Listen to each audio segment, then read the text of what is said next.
Assalamualaikum kakak-kakak, kembali lagi di mata pelajaran ilmu pengetahuan alam. Sebelum mulai belajar, yuk kita sama-sama membaca basmalah. Bismillahirrohmanirrohim. Pada pertemuan kali ini, kita masih akan membahas bab gerak benda dan makhluk hidup di lingkungan sekitar dengan materi gerak lurus berubah beraturan. GLBB itu sendiri adalah gerak suatu benda pada lintasan lurus dengan kecepatan berubah yang secara tetap. Pada GLBB kita menggunakan dua macam rumus. Yang pertama ada VT sama dengan V0 ditambah A dikali T. Untuk rumus yang kedua adalah S sama dengan V0 dikali T ditambah setengah dikali A kali T kuadrat.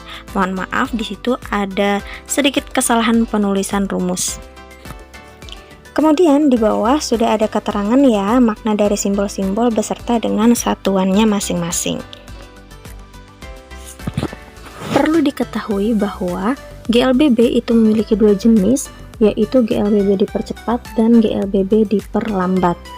Di sebelah kiri itu sudah tertera grafik hubungan antara kecepatan dan waktu yang menunjukkan bahwa grafik tersebut adalah GLBB yang dipercepat. Di mana di sini terlihat bahwa benda ketika dipercepat, gerak benda tersebut akan semakin cepat persatuan waktu. Grafik yang kedua itu merupakan grafik yang menunjukkan bahwa GLBB itu diperlambat. GLBB yang diperlambat adalah gerak benda yang selalu mengalami penurunan kecepatan secara teratur. Nah, pengurangan kecepatan tiap satuan waktu ini disebut perlambatan atau percepatan yang bernilai negatif. Contohnya nih, ketika kita naik sepeda di jalan yang menanjak atau gerak bola yang kita lempar vertikal ke atas. Biar lebih paham, yuk sama-sama kita simak beberapa contoh soal berikut ini. Jangan lupa untuk mengerjakan soal yang seperti ini, dicantumkan, diketahui, dan ditanya. Baik, berdasarkan soal bisa kita tulis yang diketahui itu apa saja. Yang pertama adalah T, yaitu waktu, di mana waktu ini menunjukkan 8 sekon. Yang diketahui yang kedua adalah A, atau percepatan dengan nilai 2 meter per sekon kuadrat.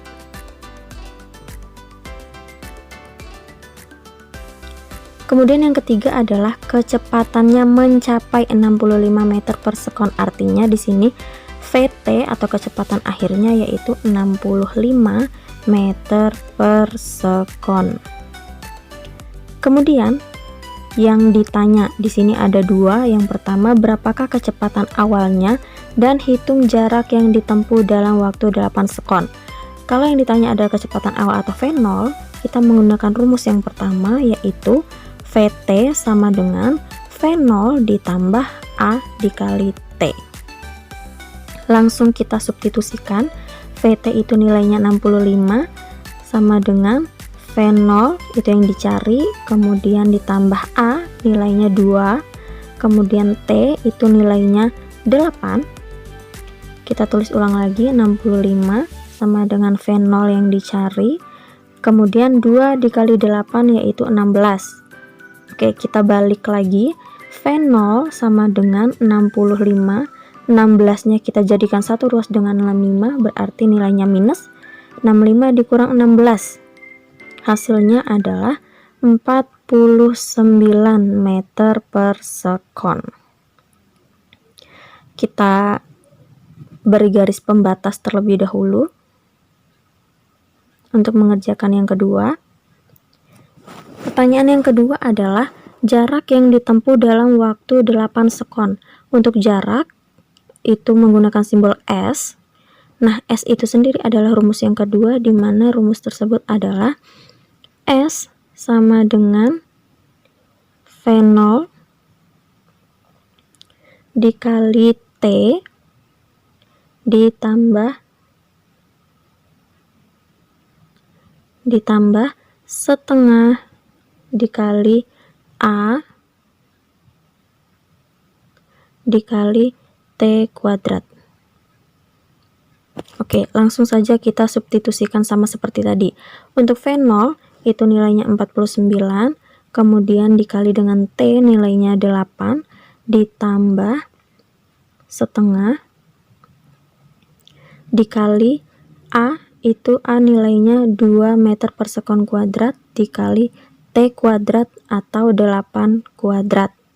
Jangan lupa buka dan tutup kurungnya.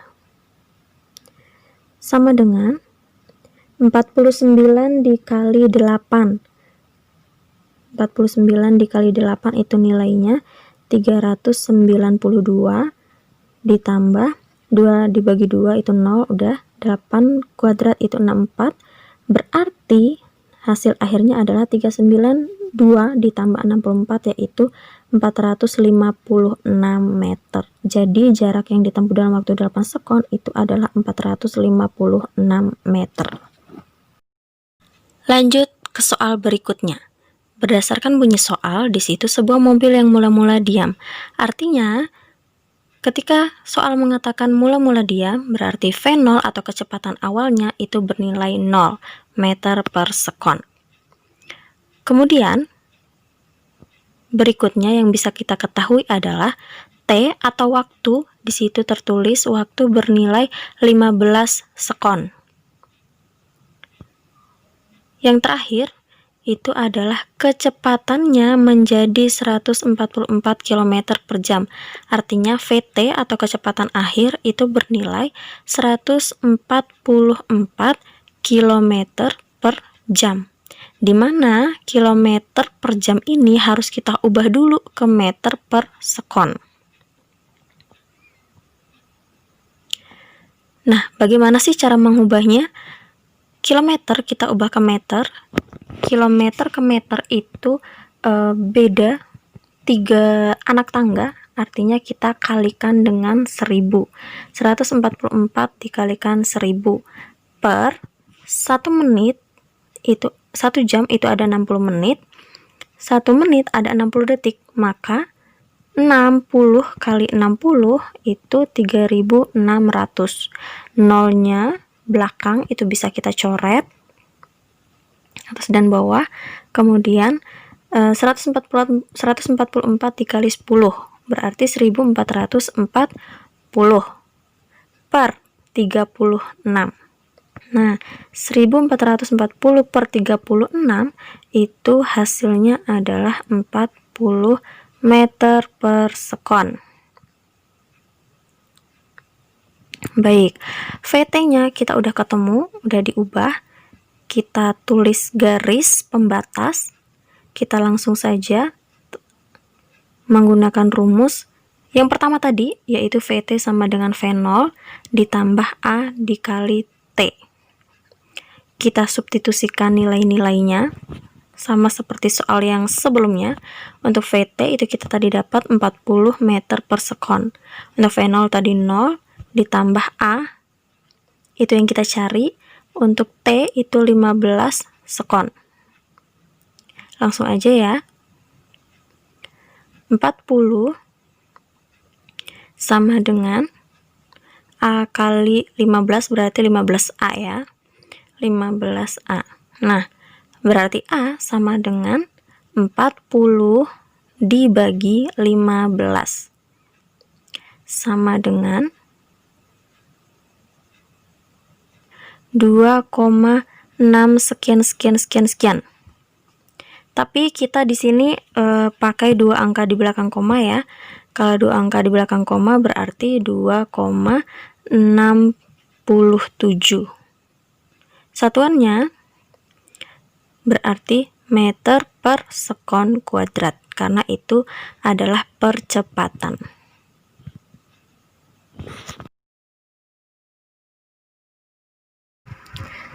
Contoh soal yang terakhir, langsung saja kita tulis diketahuinya terlebih dahulu. Untuk kecepatan awal atau V0 itu sama dengan 100 meter per sekon. Kemudian yang bisa kita ketahui selanjutnya adalah T atau waktu, di mana waktu itu sebesar 40 sekon. Kemudian bunyi soal berikutnya yaitu hitunglah perlambatan kereta tersebut.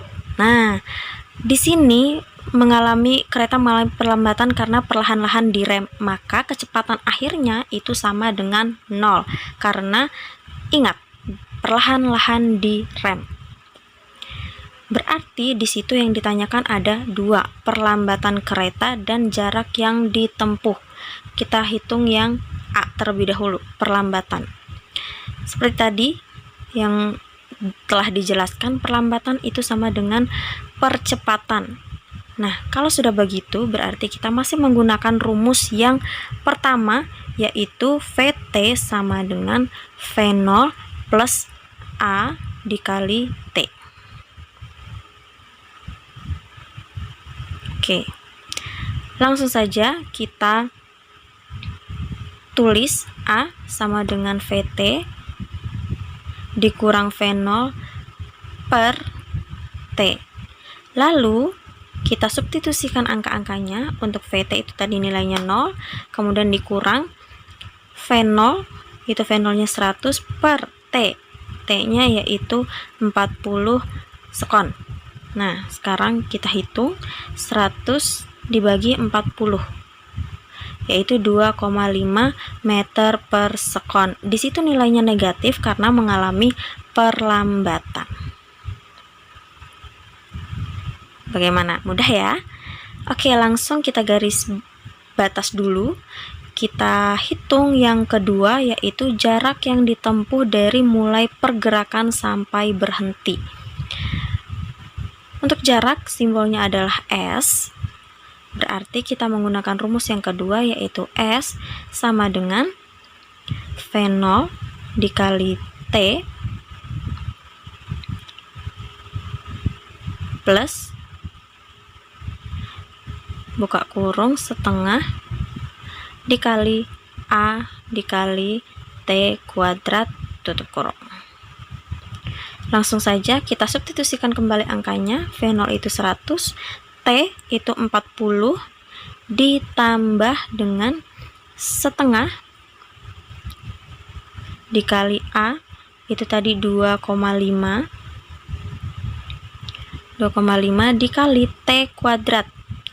Berarti kalau T kuadrat yaitu 40 dikuadratkan.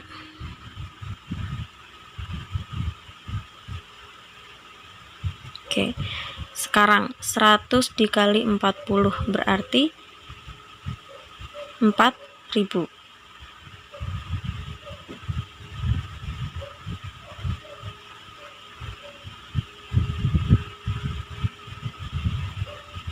Ditambah 40 dibagi 2 berarti 800 dikali 2,5. Nah, silakan 400 ditambah 800 dikali 2,5. Silakan dihitung di bukunya masing-masing. Berapakah hasil dari 4000 ditambah 800 dikali 2,5 beserta dengan satuannya. Untuk jarak jangan lupa tadi di keterangan jarak itu satuannya adalah meter. Bagaimana? Mudah kan? Oke. Saya yakin kalian bisa paham. Langsung saja lihat tugas untuk dikumpulkan hari Senin maksimal pukul 18, difoto lalu diupload di Google Classroom seperti tugas-tugas sebelumnya. Tugasnya jangan lupa dikumpulkan tepat waktu ya.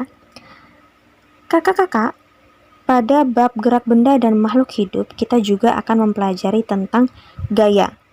Gaya itu sendiri merupakan tarikan atau dorongan yang dikerjakan terhadap suatu benda dalam fisika.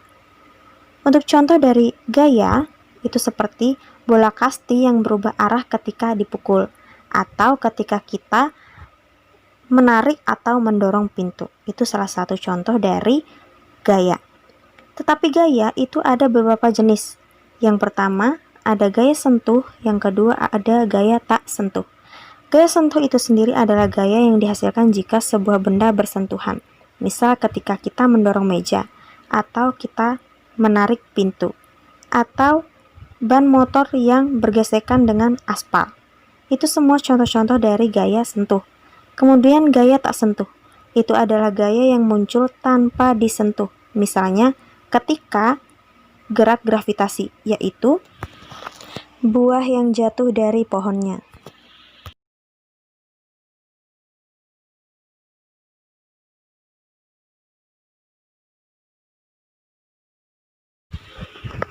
Oke, jenis gaya yang selanjutnya adalah gaya gesek.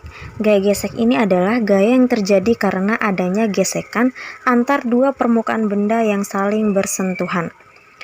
Untuk arah gaya gesek selalu berlawanan dengan arah gerak benda. Gaya gesek itu ada dua macam. Yang pertama, gaya gesek statis dan gaya gesek kinetis. Gaya gesek statis yaitu gaya gesek ketika benda tersebut belum bergerak. Sedangkan gaya gesek kinetis yaitu gaya gesekan yang terjadi setelah benda bergerak. Dan bisa disimpulkan tentang gaya gesek adalah ketika gaya lebih besar dari gaya gesek, berarti benda itu bergerak. Dan ketika gaya lebih kecil dari gaya gesek, itu artinya benda dalam keadaan diam. Terakhir, ketika gaya itu sama dengan gaya gesek, berarti benda tepat saat akan bergerak. Gaya memiliki simbol N atau Newton, dan gaya juga dapat diukur menggunakan neraca pegas atau dinamometer. Selanjutnya, ada yang namanya resultan gaya. Di situ ada 4 jenis. Yang pertama, resultan gaya, resultan dua gaya yang segaris dan searah, di mana yang pertama ini dapat kita tulis secara matematis, yaitu R sama dengan F1 ditambah F2, atau gaya pertama dijumlahkan dengan gaya yang kedua. Untuk jenis yang kedua yaitu resultan dua gaya yang segaris tetapi berlawanan arah. Dengan demikian bisa kita tulis rumusnya, yaitu resultan sama dengan gaya pertama dikurangi dengan gaya kedua, atau R sama dengan gaya yang lebih besar dikurangi dengan gaya yang lebih kecil. Jenis yang ketiga adalah dua gaya yang seimbang dan berlawanan arah. Maka rumusnya R sama dengan 0, atau gaya pertama sama dengan gaya yang kedua. Kemudian yang terakhir adalah resultan dua gaya yang saling tegak lurus. Maka rumusnya adalah resultan sama dengan akar gaya pertama kuadrat ditambah gaya kedua kuadrat. Alhamdulillah, materi kita pada hari ini telah selesai. Semoga bisa dimengerti dan dicerna dengan baik. Tetapi apabila masih ada yang ingin ditanyakan, silakan ditulis di kolom komentar Google Classroom ya. Untuk pertemuan berikutnya, kita akan membahas tentang gaya berat, massa, dan hukum Newton. Tetap semangat dan sampai jumpa di pertemuan berikutnya. Wassalamualaikum warahmatullahi wabarakatuh.